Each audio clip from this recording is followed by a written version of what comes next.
dadkan aad arkaysaan waa shacabkii ku noolaa magaalada Boorame ee gobolka Awdal.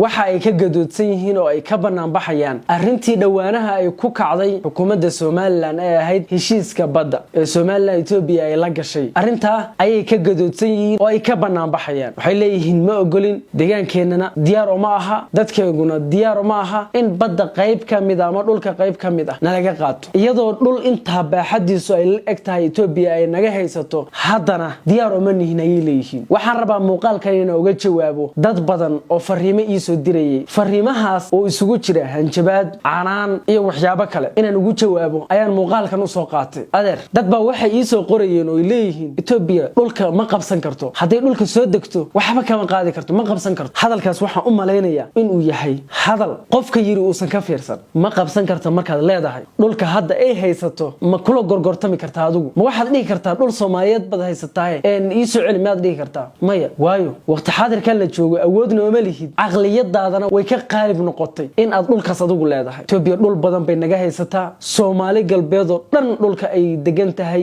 oo xukunkoodu uu maamulo oo ay gacanta ku hayaan xaq uma lahayn inay gacanta ku hayaan ee xoog ay nooga haysataa nin marka dhul baaxadiisu inta la eg yahay ka qaatay oo xoog kaaga haysta oo haddana aadan uga daba hadli karin bari haduu inta yarta aad haysato kuugu yimaado deedna uu kugu sii baaho hadhowti ma oran kartaa iga muxuu uga duwan yahay dhulka Soomaaliland dhulka kilinka ay yiraahdaan muxuu uga duwan yahay waxa uga duwan yahay bal adigu sheeg dadka dhahaya marka adiga maxaa ka galay ma Soomaaliland baad u dhaad maxaa arintan ka quseeyay oranaya waxaan ugu jawaabayaa dadkan gadoodsan baan la dareenaa dadkan cabanaya ee arkaya ogna dhibaatada ka dhalan karta iyo cawaaqib xumada ayaan la dareenaa hooyada ku nool gobolka Awdal iyo hooyada ku nool Hargeysa ee dareensan dhibka ku dhici kara caruurteeda iyo caruurta ay sii dhaleen ku dhici kara hadii Itoobiya yimaadaan ee wiilkeeda la jir dilayo ee gabadheeda la kufsanayo hadii ay yimaadaan ayaa la dareena hadii aad rabtay tilaab inaad qaadana waxa laga wareystaa ninkii tilaabta aad qaadi rabto hore u qaaday fariimaha soo gaaray waxa kamid ah koonfurtayba dhooban yihiin Itoobiyan oo baydhabay joogan oo deegaanada u dhaw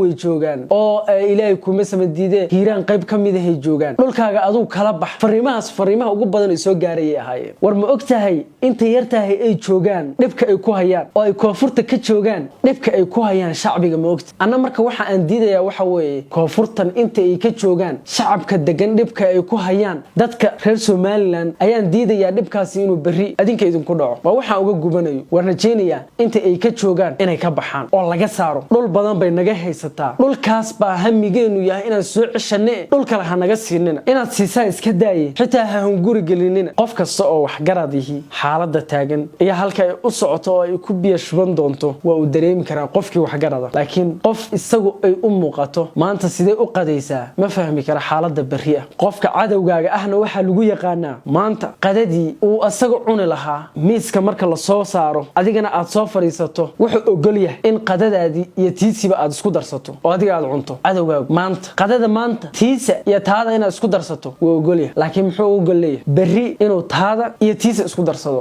cadawgaaga saas baa lagu yaqaanaa Itoobiya hadda walaaltinimo idinka dhigaysaa way soo dhaweynaysaa inaan walaal tahay bay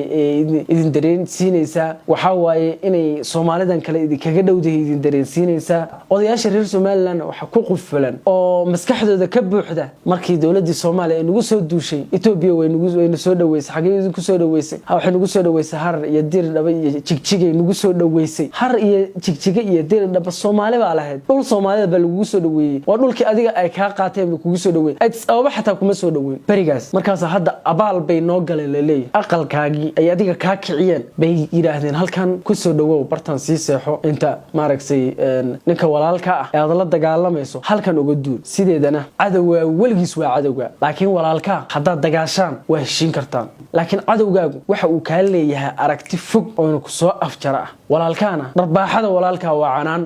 darbaaxaduna Soomaali oo dhan bay ku dhacday dhibku Soomaali oo dhan u gaaray wax nooga haboon maanta oo nooga fiican inaan iscafino oo aan isku soo laabano oo aan qulubta isku furno cadawga shisheeyahana si wada jir ah aan isaga celino ma jirto maanta wax nooga fiican doonaysaa inaad Quraanka Kariimka ku barato qaab online ama aad caruurtaada ku barto ma tahay qof qof qurbaha jooga oo dugsiga quraan uu ka fog yahay ama aan haysan waxaad si fudud uga baran kartaa dugsiga online-ka ah ee Al Sunna Islamic Online fadlan kala xiriir nambarkan shaashada saaran mahadsan dadka shacabka waxa hoggaanka u haya dad iyagu waxa ay rabaan raba inay socodsiiyaan aqlina waa leeyahay shacab marka ugu dambeyntii meel kasta oo shacabka Soomaaliyeed joogo waxaan ugu baaqayaa in ay isku duubnaadaan hadii ay dhacdo Itoobiya in oodal xoog ku soo gashana dadka ugu horeeya ee tagaya ee meesha difaacayaan ka mid noqonaya hadalkaas waa dheeyay 1 milyan ku dhawaad qof ay ugu xiran 1 milyan 500 oo kun oo qofood oo kamidana waa diyaar saan rajeynayo dhamaanteen diyaar waxaan u nahay inaan dalkeena difaacano waana difaacan doonaa badeena iyo dhulkeena iyo cirkeena hadalkaasna hadal la soo dul saarayay ma jiro kan naga maqan insha Allah oo soo ceshanina mid damban ay naga soo hunguriyayso ma ogolaanayno wassalaamu calaykum waraxmatullaahi wabarakaatu abtiyo may maqashaa aad u weyn sharlaaw ilmahan soo dirayaaye hoy igu diyaari oo abtiyo macnaha ulajeeda sidee aad u keenin dalkii afar jir baa u yaraan ah alifna looma bilaabin I am sorry wallah oo mid aayad quraan ah akhriyaan la helaynin ayagoo jooga agtaada u dhigo dugsiga calaashan online oo sidee abtiyo ayagoon aadin banaanka oo aqalkooda dhex jooga macallin kuugu akhrinaya online kuugu dhigay ayaa kuugu diyaar ah Al Sunna Institute macadka Al Sunna oo qaab online wax looga barto adigoo dalka ama dibadda jooga waxyaalaha ka baran doonto waxa kamid ah barashada hikaada barashada quraanka barashada axaadiista nabiga sallallahu alayhi wasallam barashada ducooyinka